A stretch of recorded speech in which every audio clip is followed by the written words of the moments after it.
যুক্তরাষ্ট্রকে আমরা ভয় পাই না। রকেট RAIকে যে কারণে এক সুতোয় বাঁধছেন মাস্ক। ব্যক্তিগত চিকিৎসক দিয়ে ইমরান খানের চিকিৎসার আবেদন নাকচ। ট্রাম্পের শান্তি বোর্ডে থাকছে না ইতালি। ইরানকে নতুন 5 শর্ত দিলেন ট্রাম্প। ইরান ইউরেনিয়াম সমৃদ্ধ করার অধিকার থেকে কখনোই সরে আসবে না বলে স্পষ্ট জানিয়েছেন দেশটির পররাষ্ট্রমন্ত্রী আব্বাস আরাকচি।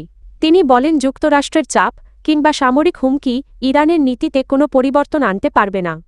ওমানে মার্কিন বিশেষ দূত স্টিভ উইটকফের সঙ্গে বৈঠকের 2 দিন পর তেহরানে এক ফোরামে বক্তব্য দিতে গিয়ে আরাকচি এ মন্তব্য করেন।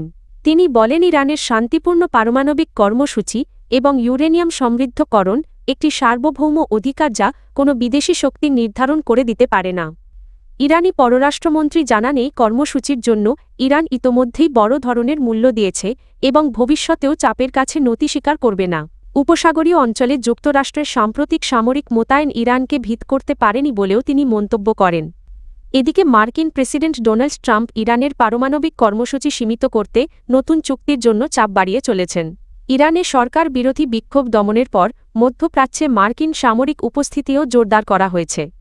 ইরান স্পষ্টভাবে জানিয়েছে, সামরিক চাপ বা হুমকির মাধ্যমে তাদের পারমাণবিক নীতি পরিবর্তন করানো সম্ভব নয়। প্রযুক্তি ও মহাকাশ খাতে নতুন এক মাইলফলক গড়েছেন ইলন মাস্ক। তার মহাকাশ গবেষণা সংস্থা স্পেস এক্স অধিগ্রহণ করেছে তারই কৃত্রিম বুদ্ধিমত্তা স্টার্টআপ XAI। চুক্তির আর্থিক শর্ত প্রকাশ করা না হলেও সংশ্লিষ্ট সূত্রগুলো জানিয়েছে, প্রায় $125 বিলিয়ন মূল্যমানের XAI এবং প্রায় $1 ট্রিলিয়ন মূল্যমানের স্পেস এক্স একীভূত হওয়ার ফলে বিশ্বের সবচেয়ে মূল্যবান বেসরকারি প্রযুক্তি প্রতিষ্ঠানে পরিণত হয়েছে স্পেস এক্স।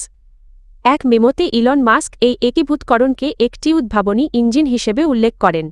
তার ভাষার মাধ্যমে কৃত্রিম বুদ্ধিমত্তার কেট প্রযুক্তি, মহাকাশভিত্তিক ইন্টারনেট এবং মিডিয়া কার্যক্রম একীভূতভাবে পরিচালনার সুযোগ তৈরি হবে।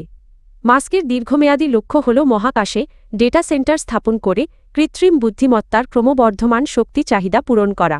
তিনি মনে করেন, ভবিষ্যতে মঙ্গল গ্রহে মানব বসতি স্থাপন এবং মহাকাশ অনুসন্ধানে মহাকাশভিত্তিক AI গুরুত্বপূর্ণ ভূমিকা রাখবে। এই একীভূতকরণকে প্রযুক্তি ও মহাকাশ গবেষণার ভবিষ্যৎ দিকনির্দেশনায় একটি বড় অগ্রগতি হিসাবে দেখছেন বিশ্লেষকরা। পাকিস্তানের রাওয়ালপিন্ডির একটি সন্ত্রাসবিরোধী আদালত অ্যান্টি টেরোরিজম কোর্ট আদিয়ালা কারাগারে আটক ইমরান খান এর ব্যক্তিগত চিকিৎসকের মাধ্যমে স্বাস্থ্য পরীক্ষা করানোর আবেদন খারিজ করেছে। শনিবার উভয় পক্ষের যুক্তি শুনে আদালতে সিদ্ধান্ত দেন। ইমরান খানের আইনজীবী ফয়সাল মালিক আদালতে জানান, সাবেক প্রধানমন্ত্রী হিসেবে ইমরান খানের সেই চিকিৎসা সুবিধা পাওয়ার অধিকার রয়েছে যা অতীতে নওয়াজ শরীফ সহ অন্য সাবেক প্রধানমন্ত্রীদের দেওয়া হয়েছিল। তিনি দাবি করেন, বিচারাধীন বন্দী হিসেবে ইমরান খান নিজের পছন্দের চিকিৎসকের মাধ্যমে স্বাস্থ্য পরীক্ষা করানোর আইনগত অধিকার রাখেন।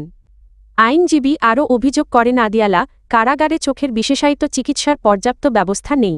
পাশাপাশি প্রশ্ন তোলেন, কেন তাকে গভীর রাতে পাকিস্তান ইনস্টিটিউট অফ মেডিকেল সায়েন্সেসে নেওয়া হয়েছে এবং কেন জেল কোড অনুযায়ী পরিবারকে আগে জানানো হয়নি।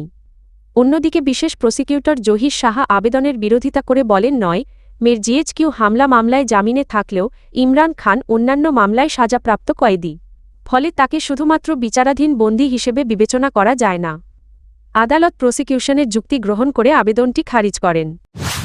ইতালি স্পষ্টভাবে জানিয়েছে যে তারা মার্কিন প্রেসিডেন্ট ডোনাল্ড ট্রাম্পের প্রস্তাবিত আন্তর্জাতিক শান্তি উদ্যোগ বোর্ড অবপিসে যোগ দেবে না।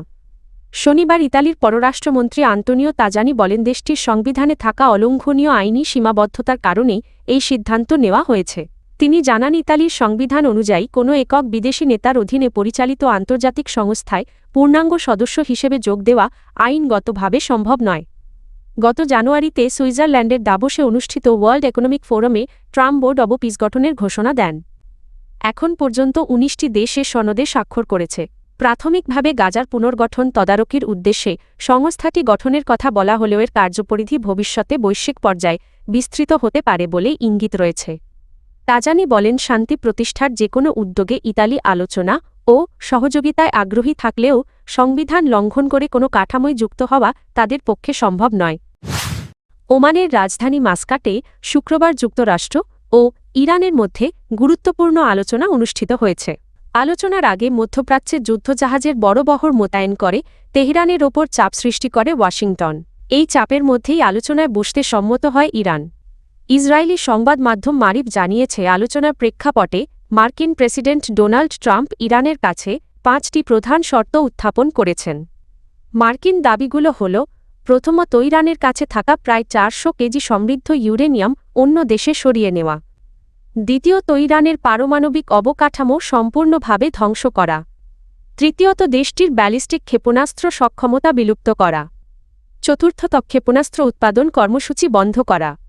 এবং পঞ্চমত, সিরিয়া, ইয়েমেন, ইরাক ও লেবাননে ইরানের মিত্র সশস্ত্র গোষ্ঠীগুলোর প্রতি সব ধরনের সহায়তা বন্ধ করা। তবে এসব শর্তে ইরানের অবস্থান কিসে বিষয়ে এখনও আনুষ্ঠানিক কোনো প্রতিক্রিয়া জানানো হয়নি।